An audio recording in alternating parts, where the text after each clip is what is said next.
You have a film about religion that you wrote and direct, but you say it's not faith-based. Yeah, it's not a faith-based film, but it's a film about religion, yeah. I guess religion is a subject matter, but faith-based means to me that that it's a movie, that it would be a movie that's trying to get the audience to believe in a specific religious doctrine, because that's what most faith-based films do, and so it's not that. It's not a film that's not trying to proselytize at all. You know, I grew up in that world. I grew up an evangelical Christian, and so naturally, it's something that I find interesting, and I could tell a specific story about it, I thought. So that's why I got interested or decided to make it.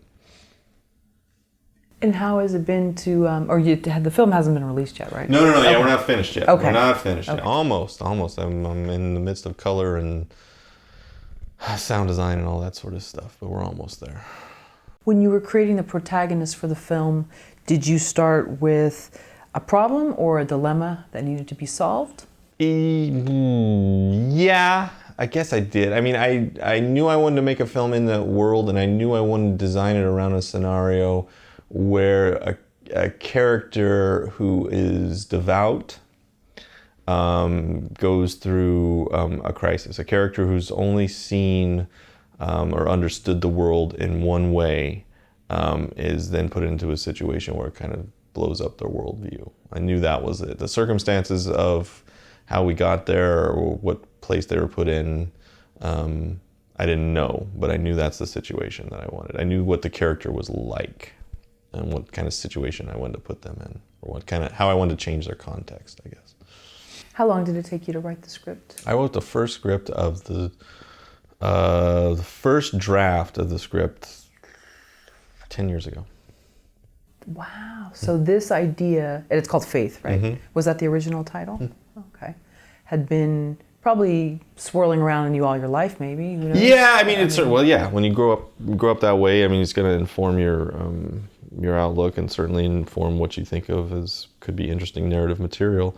And then I had finished the documentary and done the festival thing with it, and but knew I was like, I want to do narrative. So I sat down and I had a couple other scripts, but neither one of them were any good. And I want to write something new, and so I sat down and wrote something new. And that's what came out. And then it was a process of, okay, that's the first draft of the script. I wrote a couple more drafts of the script over the next year or year and a half. And how am I going to try to make it? And so what I did, which I still recommend to people, I recommend to students, what I did was I just started looking for producers who worked in the independent art space. You know, they made like arty American movies cheaply, not things that, you know, I wasn't sending it to people who were making $15 million movies. I'm sending it to people who are making movies for $2 million or less. And to see if, not just that, but also films that I liked, films that I responded to. The idea being, if I'm going to get the money to make this, I need to make it cheaply enough because it would be my first feature. And also, you don't want to spend your time barking up the wrong tree, right? I'm not going to send it to people who are making low-budget thrillers or low-budget horror films, because it's just not nothing wrong with those kinds of films. It's just not my avenue. And so I sent it to lots of people. Mostly you get ignored. That's kind of the nature of the thing. Most time people just don't respond. Some nice, not for us, rejections. And then Mike Ryan is a producer out in New York. And I sent it to him specifically because he had produced two movies. One called Junebug with Amy Adams that I just loved. Well, two movies that I loved. Junebug, and then another movie, Kelly Reichardt's second movie, Old Joy. He was a producer on both of those films, and I loved them, and they were in the same style that I wanted to make this film in, and he responded to the material. So, but then off we went. But from that period, it was still another 6 years or so before we actually started to make the movie. It just takes that long. We wrote more drafts, got into this thing out in New York where we got some money people to read it, Sony Pictures Classics, and la la la la la, but it still took forever. finally we were able to do it. Was that the whole 10-year journey, or was there times when you weren't sure that this was a topic you wanted to explore, or you always knew? No, I'm stubborn as all hell. So when I said this is a movie, I said this is a movie, you know? I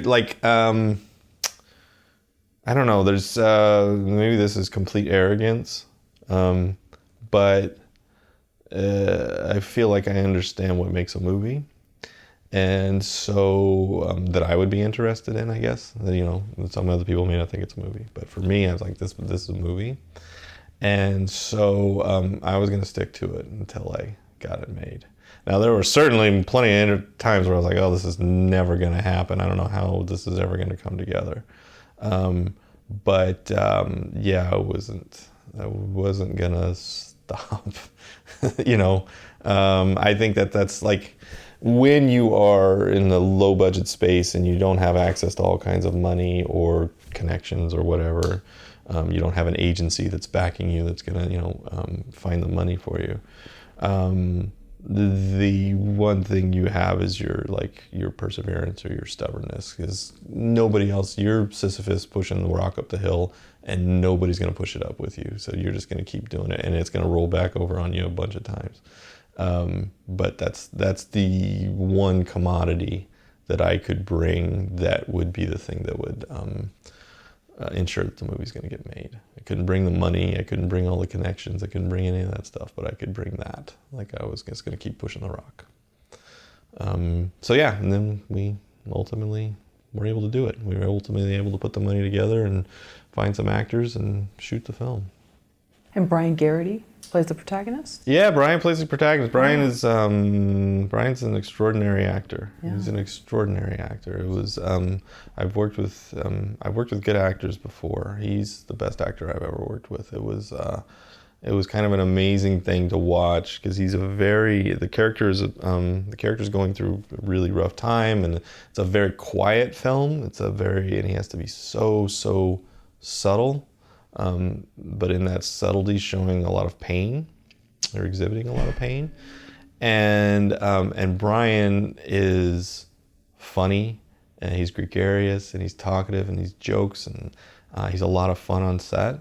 And to watch somebody who can switch from joking around and playing and having a lot of fun, to all of a sudden he's in this moment with a character who's having to go through some grief, a bunch of grief. It is an extraordinary thing to watch. It's like the greatest gift to just be able to point your camera at somebody who can do that and do it so well. It was extraordinary.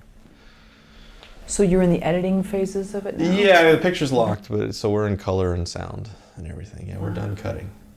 So 10 years. 10 years. Yeah. But that's not an uncommon story. You know, there's all kinds of people who have that story of it took me, 7, 8, 9, 10 years to finally get a movie made. I mean, it was going on a long time, and at one point, I realized from the documentary until, I don't know, I was probably a couple years into my relationship with Mike, as we're, rewriting the film, but I'm still feeling like, are we going to be able to make this? And I look up and go, wow, I haven't made anything. It had been, I don't know, 4, 5 years that I hadn't, actually directed. I'd just written stuff, And so then I just started making shorts again. Like, I have to keep learning, like to keep trying to become a better filmmaker. If I'm going to make a feature film, I need to make more films. And so I made a series of shorts over the course of 3 years, and that was really, it was really great for me. It's like get back into the habit of making stuff, and get better at it. I think, you asked this question about you're a film watcher or a filmmaker. One of the things that I think that for me makes me want to keep doing it is it feels like a nut that I could never quite crack. There's so much to do. It's so hard to make something that's really good, that really flies. I'm never going to quite get this right, and so I'm just going to keep trying to get it right. And so doing it over and over again, and just in short form. Like, I remember somebody said that too. Oh, I'm done with short films when I was younger. somebody said that to me. I'm done with short films. I'm going on to a feature. And I thought, well, yeah, that's true. You should just move on. You should graduate. And now I'm like, no, like just whatever you can make. If you can just make YouTube videos, because you'll learn doing that. You know, after we finish this thing, you know, I've got a couple of other bigger things that I'd like to do, but it's not, well, maybe they would happen right away, but I kind of doubt it.